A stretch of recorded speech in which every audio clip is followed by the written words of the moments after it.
Welcome to the deep dive. Today we're tackling a really interesting and vital area, how liver problems can mess with the body's ability to control bleeding. Yeah, it's called coagulopathy of liver disease. And we're going to try and unpack exactly what that means for you. That's right. If you've ever thought about how, one organ's health can ripple through the whole system, well, this is a perfect example. Definitely. We've sifted through some pretty focused medical info, covering like the basics, the signs, causes, diagnosis, treatment, and the prognosis too. Think of this as your shortcut, maybe, a quick but thorough guide to what seems like a pretty complex subject. Exactly. Our mission today is, well, it's straightforward but important. Mm. Pull out the key insights into this link between the liver and blood clotting. Right. What happens when that link gets disrupted? And, what does it actually mean in practical terms? Okay, let's dive in. Where do we start? How are the liver and clotting even connected? Okay, the logical place is the liver itself. It's way more than just a filter. It's a real powerhouse. What's fascinating is that the liver is the main production site for, well, most proteins needed for coagulation, that's blood clotting, Okay. but also for anticoagulation, preventing clots, and fibrinolysis, which breaks down clots when they're done. Wow, so it's juggling all three, the clotting, the preventing, and the cleanup crew. Pretty much. It's like the control center for the whole show. Now, the sources say there are a few exceptions, like factors V and 8, von Willebrand, factor VWF, and TPA. But, the vast majority are made right there in the liver. So it stands to reason if the liver's having trouble. Exactly. Any significant liver issue is going to have, a pretty broad impact on this whole delicate balance. Makes total sense. If the factory's offline, the products aren't coming out right. Now, something I found really interesting, this idea that even when clotting tests look, abnormal, in patients with liver disease, they don't always just start bleeding spontaneously. That feels backwards somehow. Yeah, that's a key paradox. And it really shows how complicated this whole clotting thing is. What's interesting is, while the tests might suggest more bleeding risk, other changes are happening that can, sometimes balance it out a bit. Yep. If we look at the bigger picture, the sources actually point to 5 main reasons for this sort of hemostatic imbalance. 5 reasons. Okay, lay them on us. What are they? Okay, first, reduced production or maybe activation of the procoagulant proteins, the ones that help blood clot. Got it. And this is often tied to vitamin K deficiency. Vitamin K is crucial for making several key clotting factors. The vitamin K connection. Come back to that. What's number 2? Second is something called dysfibrinogenemia, basically the fibrinogen protein. It's essential for forming the clot's structure. It's abnormal. It doesn't polymerize or link together properly. So the building blocks are faulty. Exactly. Think of it like trying to build with misshapen bricks. The structure isn't strong. Third, the liver is not clearing out fibrin degradation products, or FDPs, efficiently. FDPs. Those are the leftovers when clots break down. Right. And if they build up, they can actually get in the way of normal clotting. Fourth is platelet problems. Either not enough platelets, that's thrombocytopenia, or the ones you have aren't working right, thrombocytopathy. Okay, platelets too. And finally, number 5 is enhanced fibrinolysis. The body's breaking down clots too fast. Whoa. Okay, so it's definitely not simple. Low factors don't automatically mean bleeding. There's this whole complex interplay. Precisely. It's this delicate, often unpredictable balance that makes it so tricky. For instance, those FDPs building up. While bad, they can sometimes have a weak anticoagulant effect, partially offsetting the low procoagulants. It's complex. That really paints a picture of a system under stress. Okay, you mentioned vitamin K deficiency. That sounds like a big piece. Let's dig into that specific link more. It really is. The sources look right at this. Vitamin K deficiency, in liver disease specifically, often connects back to problems with bile flow. Bile flow. Yeah, either inside the liver, intrahepatic cholestasis, or outside it, extrahepatic cholestasis. See, bile is needed to absorb fats. And vitamin K is fat soluble. You got it. So if bile isn't flowing right, you get poor fat absorption steatorrhea and poor vitamin K absorption along with it. Makes sense. Plus, long-term oral antibiotics can sometimes disrupt the gut bacteria that also make some vitamin K. So it's not always the liver failing to make the vitamin K factors, but sometimes it's about getting the vitamin K into the system in the first place because of other liver-related issues. Exactly. It can be a secondary thing. Now, we've talked about the how. What about the who? Does this affect certain groups more? Good question. Who actually gets this coagulopathy? Well, according to what we read, it's pretty widespread. This isn't limited to, specific demographics. It can affect dogs and cats, any age, any breed, any sex. Okay, so a broad concern. Now, how does it show up? What signs might we see, or, as you mentioned, often not see? Yeah, that's crucial. Often the signs are really subtle or just absent, even with those wonky lab results. Huh, But the sources do list potential clues, things like melena, that dark, tarry stool from digested blood, right. hematemesis, vomiting blood, hematochezia, fresh blood in the stool, and hematuria, blood in the urine. So the classic internal bleeding signs, potentially. Yes, but importantly, sometimes the only sign is prolonged bleeding after something simple, like getting blood drawn or a urine sample via cystocentesis or, a biopsy or surgery. Ah, so it's provoked bleeding. Often, yes. And interestingly, spontaneous bruising or those big hematomas under the skin, they're actually rare. Really? Yeah, unless there's really severe vitamin K deficiency or this other condition called fulminant DIC, disseminated intravascular coagulation. So just because there's no obvious bruising doesn't mean clotting is okay. Good to know. Okay, what are the main triggers then? The key causes and risk factors? Several big ones pop up in the sources. Severe hepatic failure, doesn't matter the cause, that's a major risk. Stands to reason. Acute viral liver disease can do it too. EHBDO, that's extrahepatic biliary duct obstruction where bile can't get out. That's significant, often tied to that vitamin K issue we discussed. Chronic liver disease, especially cirrhosis, definitely a known risk. Mhm. And we touched on this. Having small bowel disease at the same time can make vitamin K deficiency more likely, especially with things like cholangiohepatitis or hepatic lipidosis. Right.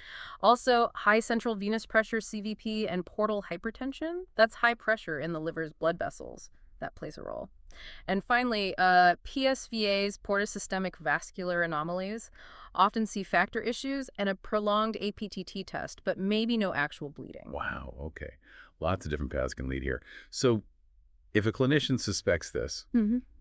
what else might be on their mind? What's the differential diagnosis list look like? Yeah, you definitely need to rule other things out. The sources list quite a few. Toxicities for sure, like anticoagulant rodenticides, obviously. Like the rat poison? Exactly. Or NSAIDs causing GI bleeding, or even acute liver failure from toxins like aflatoxin or cycat palms.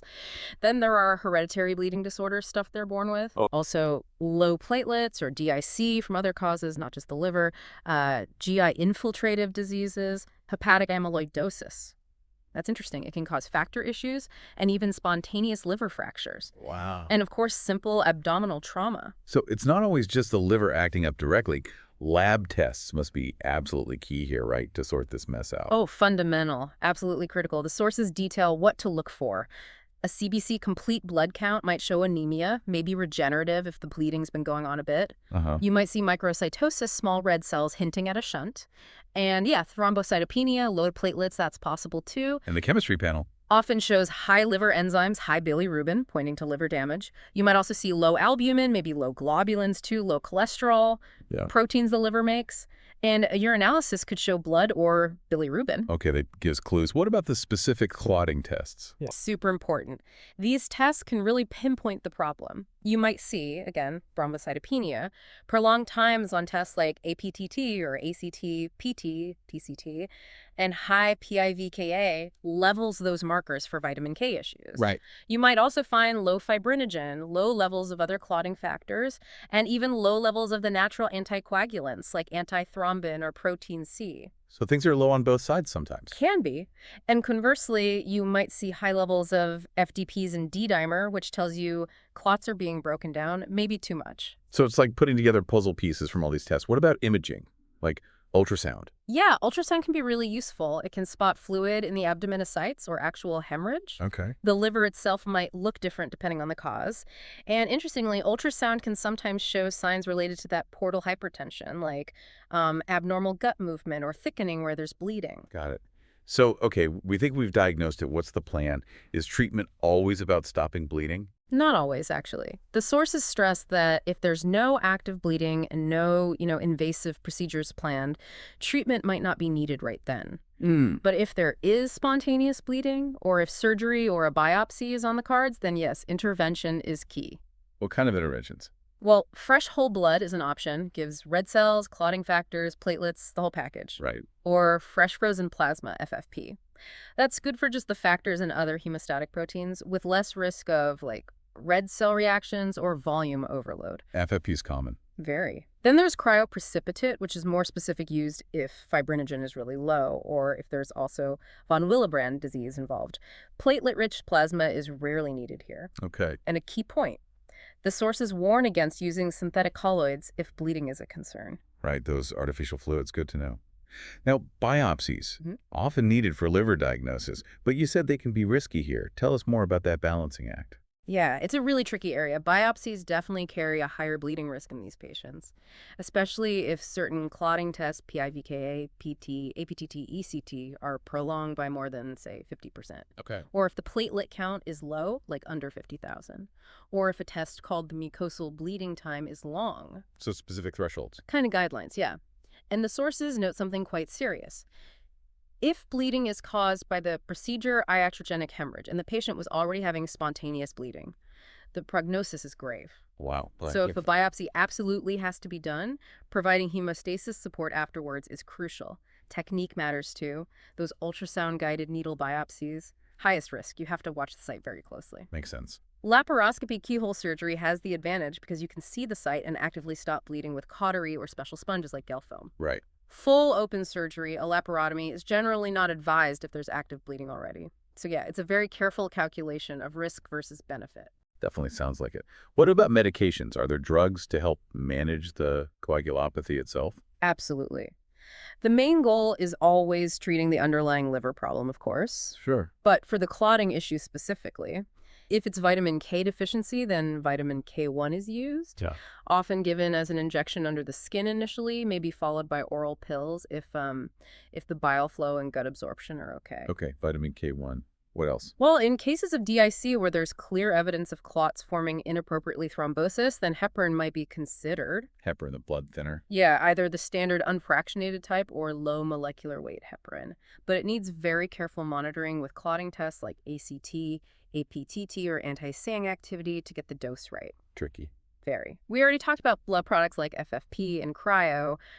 Interestingly, there's DDAVP. DDAZP. Yeah, it's a synthetic hormone. Sometimes it's used because it can potentially boost certain coagulation factors, shorten bleeding times. It's sometimes given empirically, like just before a biopsy, to try and reduce bleeding risk. Huh. Interesting. And if the problem is identified as hyperfibrinolysis, breaking down clots too fast, then drugs called antifibrinolytics like EACA or tranexamic acid can be used. So quite a few medication options depending on the specific imbalance. Are there things that should absolutely not be given? Contraindications? Yes, definitely some important don'ts. Stored whole blood is generally avoided. Why that? It can potentially trigger or worsen hepatic encephalopathy or HE, that neurological issue from liver failure. Oh, right. In cats, you have to be careful with vitamin K1 doses.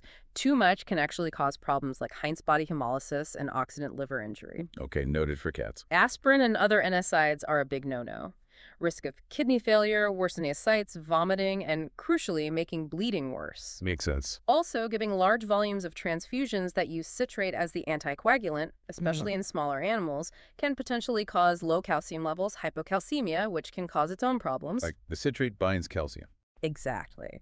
And finally, just common sense, really avoid procedures that might provoke bleeding, like sticking a needle in the jugular vein or doing a cystocentesis if you already know the patient has bleeding tendencies. Okay, avoid poking the bear, basically. Once treatment starts, what does monitoring involve? How do you know if it's working? Monitoring is key. For vitamin K deficiency, the PT test, PIVKA levels, and factor VII activity are pretty sensitive. If those don't improve within, say, 48 hours of starting vitamin K1 injections, giving more probably won't help. Okay, specific markers. Yeah.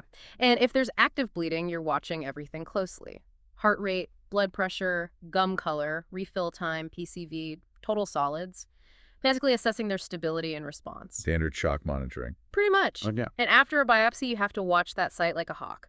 Immediately after, and then again later, sometimes using ultrasound to check for internal bleeding. Oh. And if there is fluid building up in the abdomen, taking a sample can tell you if it's blood or just the site's fluid. Okay, diligent follow-up. What about preventing this whole mess? Any strategies there?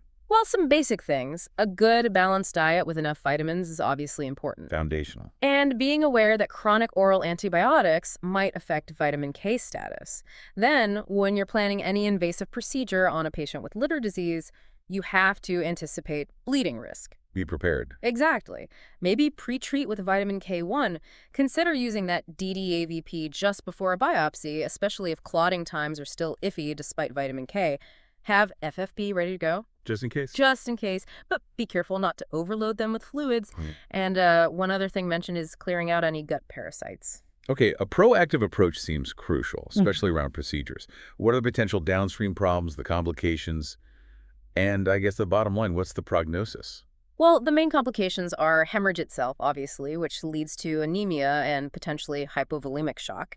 And HE, hepatic encephalopathy, can develop or worsen. Not good. No, and unfortunately, the outlook, the prognosis, tends to be poor if there's spontaneous hemorrhage happening, or if the coagulopathy just doesn't respond to treatment-refractory coagulopathy, or if they develop full-blown DIC. So it really underscores how serious this can be when the liver's clotting function goes off the rails. It sounds like really understanding these complex mechanisms is just vital for diagnosis and effective management. Absolutely. It's a prime example of how interconnected everything is in the body. Trouble in one spot can cause major waves elsewhere. This has been incredibly insightful. It really hammers home how central the liver is to, well, so many things. It makes you wonder, doesn't it? Given that central role, Yeah. how often might symptoms that seem unrelated, especially maybe subtle bleeding issues, actually point back to liver health? That's a great thought to leave people with. Yeah, definitely something to mull over, Yeah. that incredible interconnectedness of all our organ systems. Thanks so much for this deep dive today. My pleasure.